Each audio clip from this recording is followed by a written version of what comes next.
right here in this city, in Malabar Hill. But I first want to begin by thanking all of you, journalists and the media. You've brought attention to our plight so many times over the years. You've told our story to the world, and through you, we found solace when the days have been darkest. We knew that someone cared enough to listen to our story, and we hoped that those reports would bring about some positive action. It's now been 21 long years since my mother's murder, and the trial is finally begun. We are very hopeful that with your continued support, my mother's soul will find some peace, and my family will finally obtain justice. Many of you have written stories on my mother's murder before, and there have even been features on television. So you might be familiar with the details, but if you'll indulge me, I'll tell you once again. Dr.Asha Goel was more than a victim. She was a healer, she was a mother, she was a woman who dedicated her life to serving others. My mother was a prominent NRI obstetrician gynecologist living and practicing in Canada. She was born in Mathura, but her family moved to Mumbai when she was 12 years old. She completed her medical studies at Topiwala Medical College here, and she married my father, who's also a medical graduate in Mumbai in 1963. And she went to Canada when she was only 22 years old. They were two young medical graduates who went abroad to start a new life and build something for their future family. My father had already completed his specialization in pediatrics, and he wanted to go on to specialize in pediatric surgery. But my mom had always been committed to women's health, and she would not waver from wanting to do anything other than obstetrics and gynecology. When the only place in Canada with a fellowship in pediatric surgery was all the way across the country from the fellowship that my mom received in obstetrics and gynecology, my father compromised, and he gave up his desire to do pediatric surgery, and he settled for general surgery so that my mom could pursue her dream.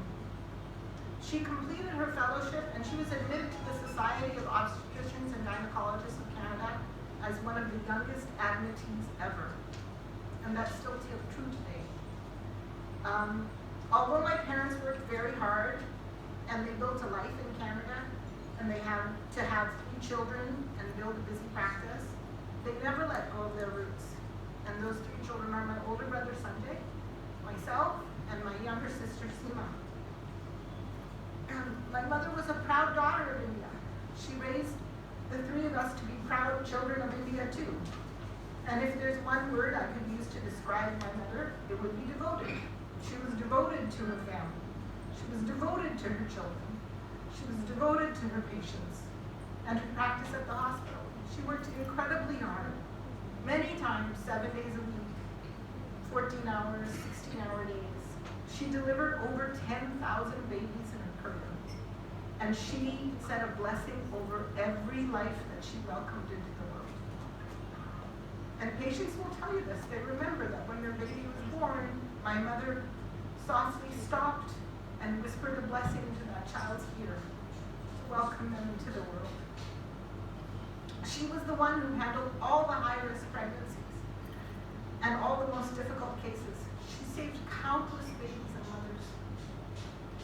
There are children who were named after my mother, even from American families, where their daughters are named Asha because my mother saved a child that people thought could not be saved. Everyone who knew her knew how much she genuinely cared. Some of her patients would drive 3 or 4 hours to see her because they weren't comfortable with a male doctor, or they weren't comfortable explaining their conditions in English. She herself drove a full hour each way every week to see patients, almost all of Indian origin, in a clinic dedicated to immigrant women. And she was a great benefactor in the community. Everyone at Hindu Sabha Mandir knew her as Asha. She was a devout Hindu, hosting satsangs, sponsoring pravachans, and she was a pillar of the community. I wish you could have known her. Everyone would light up when she came into a room. She was a woman of quick wit and tremendous dedication. She had a bright smile.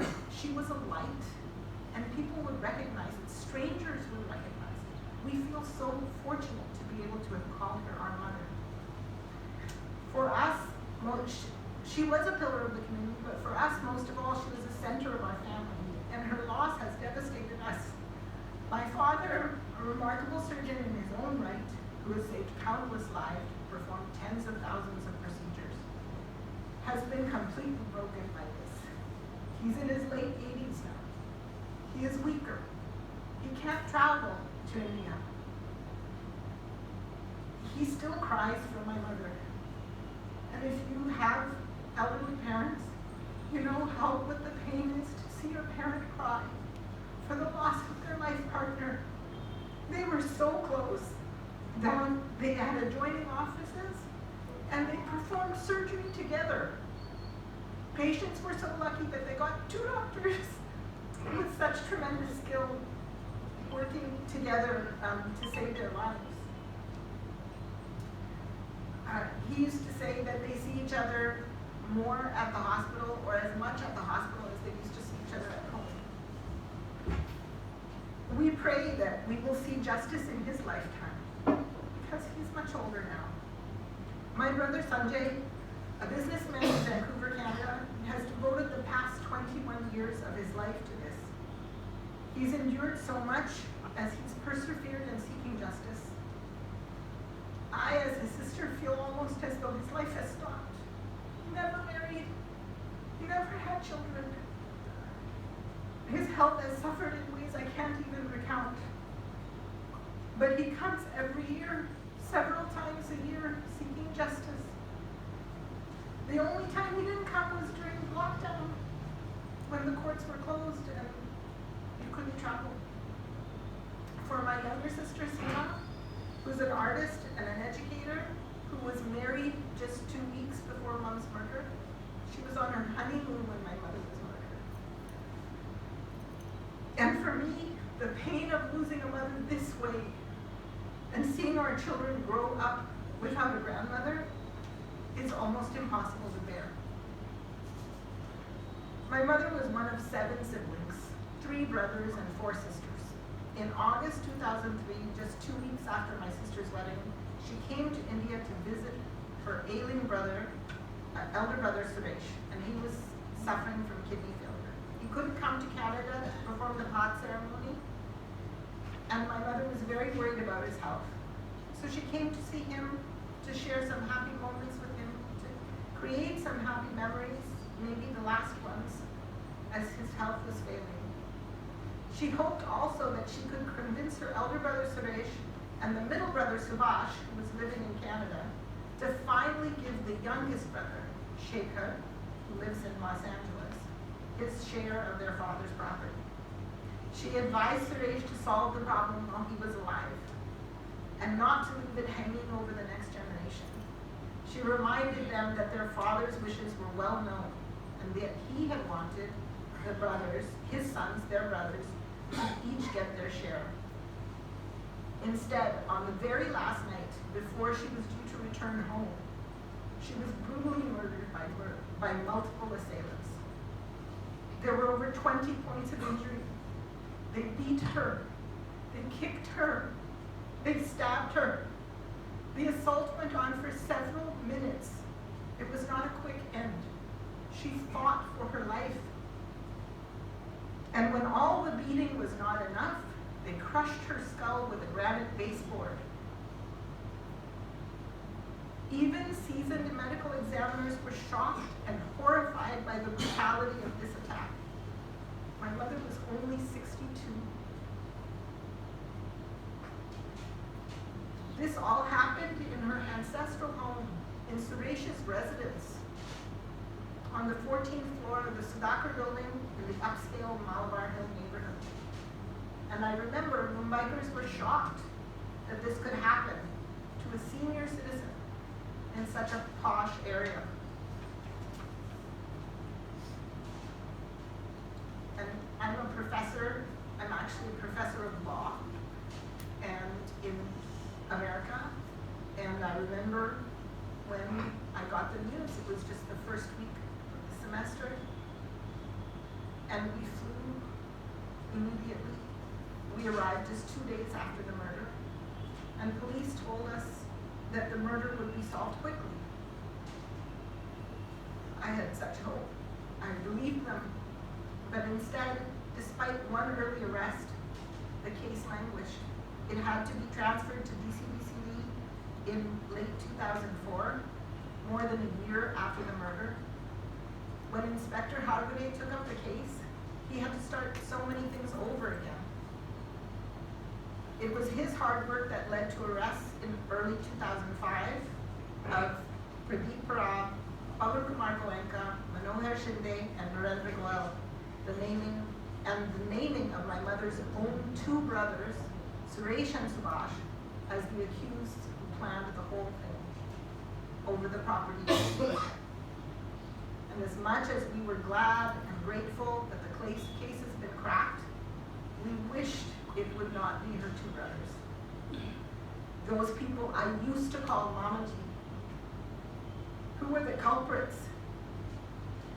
But we don't doubt the police or their hard work, and the physical evidence and the statements of the accused, especially the statement of the accused who turned approver, this is shown to be the truth. Even with the confession by one of the assailants, this did not bring us to trial. Over 14 years, Special Public Prosecutor Raja Thackeray stewarded the case, but even he could not get us to trial. We have appeared each and every time the court has required us. My brother and my family together have traveled to get to India over 100 times. We've literally crossed 7 seas to be here every time, hoping. In these years, 2 accused have died. Several witnesses have died. And we fear sometimes that justice will never come. We fear that the hard work of the police will not yield success. But we keep coming. Because for us, justice for our mother is the most important thing. We don't know what forces have been involved in delaying the case to this point. But we have high hopes that now that the trial has started, justice will be done. I've written a letter to the Chief Minister of Fadnevis, who is also the law minister, asking for his help. Now that the trial has started, can he please help us to ensure that justice is done? My mother was very loved. Like I said, I wish you could have met her. She would have been a light in your lives too. She had tens of thousands of patients that she cared for. And she was loved by everyone. Over the years, we've heard from many, many people who loved and admired her. They are shocked to hear that we are only starting the trial now. They're dismayed to hear that despite overwhelming evidence, forensic evidence, physical evidence, and a confession, we have not obtained justice. India's reputation has suffered. They think that India must be a lawless place where criminals can get away with anything. But India is our motherland, and we still have hope. We often ask if we, with our persistence and our resources and our education and our determination, if we can't achieve justice, then what about those who don't have these resources? Because there are many, many people who have, unfortunately, this thing which we would not wish to happen to anybody, who have lost family members to violent crime and who are unable to achieve justice, like us. We know that it happens. How can this be what India stands for? If India is ever to be a global leader, it has to start with the rule of law. It has to start with integrity in the justice system. It has to start with the lessons of Gandhiji and India's independence. Those are the lessons my mother taught us about hard work and service, about devotion, about the struggle for justice, about the fight for equality. We're pleading with you now to continue to help us achieve justice and equality for our mother, as a woman who was so brutally murdered. Please continue to keep your attention on this case so that we might achieve justice, so that my mother's soul